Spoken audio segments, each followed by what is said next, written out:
Singhu border पर वाहनों की आवाजाही के लिए एक बार फिर से यहां पर खोल दिया गया है। फिलहाल छोटे वाहनों को ही जाने की इजाजत दी जा रही है। दरअसल किसान आंदोलन के चलते सिंघू बॉर्डर 1 साल से ज्यादा वक्त से बंद था और अब जब किसान आंदोलन स्थगित हो गया है और किसान वापस अपने घर लौट चुके हैं तो बॉर्डर को भी खोल दिया गया है। तस्वीरें आपके सामने सिंघू बॉर्डर की तस्वीरें हैं। आप देख सकते हैं कि कल तक यहां पर किसानों का जमावड़ा था, कुछ वक्त पहले तक यहां पर किसानों का जमावड़ा था, लेकिन अब जो है किसान अपने घर वापस लौट चुके हैं और ऐसे में सिंघू बॉर्डर को भी खोल दिया गया है, जिसके बाद लोगों ने यहां पर राहत की सांस ली है।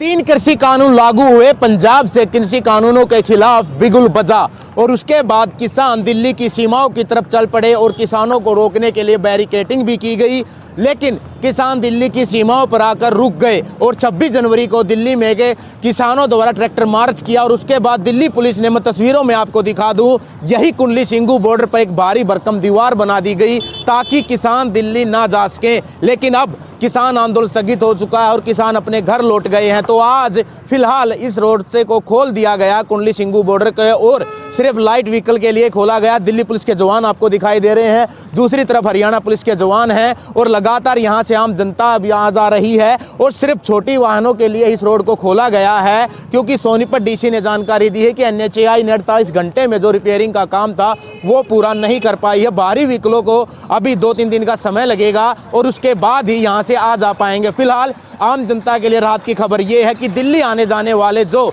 इधर उधर परेशान हो रहे थे अब उन्हें परेशानियों का सामना नहीं करना पड़ेगा और वो यहाँ से आसानी से जा सकते हैं। बहरहाल देखना अब यही होगा कि भारी व्हीकलों के लिए यह रोड कब तक खुलता है और NHAI रिपेयरिंग का काम कब तक पूरा करती है। सोनीपत कुंडली सिंघू बॉर्डर से नितिनान तिल, न्यूज़ 18। खबर हिमाचल से है। हिमाचल की राजस्व प्राप्ति 2019 और 20 में इससे पूर्व वित्त वर्ष के मुकाबले 204 करोड़ रुपए कम रही है। विधानसभा में बुधवार को पेश कैग की रिपोर्ट में यह कहा गया है कि कुल सरकार की जो राजस्व की प्राप्ति है उसमें 2019 और 2020 में 30 करोड़ 745 रही है, जो इससे पहले वित्त वर्ष 2018 और 19 में 30 करोड़ 950 लाख रुपए थी। रिपोर्ट में मुख्यमंत्री जयराम ठाकुर ने विधानसभा के शीतकालीन सत्र के अंतिम दिन सदन पटल पर रखी। इसमें यह कहा गया कि वित्त वर्ष 2018 और 2019 के मुकाबले देखा जाए तो राजस्व 204 करोड़ 92 लाख कम है।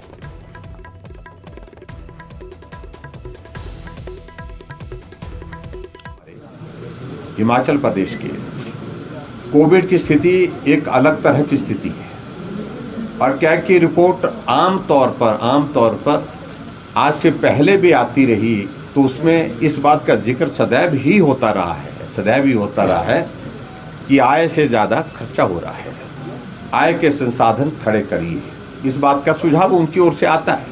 तो अब की बार भी आया है, निश्चित रूप से आया है और इस बात से हम सहमत हैं, लेकिन इसके लिए वर्तमान सरकार ही इसके लिए दोषी है। ऐसी स्थिति नहीं है क्योंकि हालात जो लंबे समय तक सत्ता में रहे उन लोगों के कारण ये स्थिति बनी है। जब ये हिमाचल प्रदेश 4 वर्ष पहले हमने यहाँ पर नेतृत्व की दृष्टि से संभाला था तो उस वक्त हम हिमाचल प्रदेश में जो है वो जहाँ ऋण की दृष्टि से तो कहाँ पहुँच गए थे, इस बात को लेकर के मुझे उन आंकड़ों में जाऊँगा मैं तो वो सारी चीज़ें वो उनको परेशान करने वाली हैं, तो इसलिए मैं उनका जिक्र नहीं करना चाहता हूँ। लेकिन आने वाले समय में हालात ठीक हों, कोविड के दौर से अगर हम बाहर निकलें तो ऐसी परिस्थिति में हिमाचल में निश्चित रूप से मैं देखता हूं कि संभावना अभी तक भी है कि हम अपनी आर्थिकी को सुधारने की स्थिति में बढ़ सकते हैं। ये जो रिपोर्ट आई है कैग की और ये जो है 19-20 की रिपोर्ट है और लेकिन सरकार तो यहाँ उस समय भी भारतीय जनता पार्टी की सरकार ही काम कर रही थी। तो जैसे आपने कहा कि आमदनी जो है कम हो रही है, आमदनी चुन्नी, ये तो आप कह रहे हैं। अच्छा, खर्चा रुपया, खर्चे बढ़ते जा रहे हैं और उसका खुलासा यहाँ पे आया है कि इवन FRBM एक्ट जो है फाइनेंशियल रिस्पॉन्सिबिलिटी का जो एक्ट हमने 2005 में पास किया था, जिसके तहत कर्जे लिए जाते थे, उन सीमाओं को भी पार करके ये कर्जे इन्होंने लिए हैं। तो आप कर्जों की बैसाखियों पे हिमाचल को चलाते जा रहे हो, लगातार कर्जे लेते जा रहे हो, और जो आपको सीमाएं निर्धारित किए हैं उनको भी आप तोड़ रहे हो। धर्मशाला में चल रहा विधानसभा का शीतकालीन सत्र बुधवार को अनिश्चितकाल के लिए स्थगित कर दिया गया। सत्र के आखिरी दिन भी सदन में खासा हंगामा देखने को मिला। सदन में सीएम के पहुंचने पर जमकर हूटिंग की गई। आपको बता दें कि सीएम सोमवार और मंगलवार को 2 दिन के काशी दौरे पर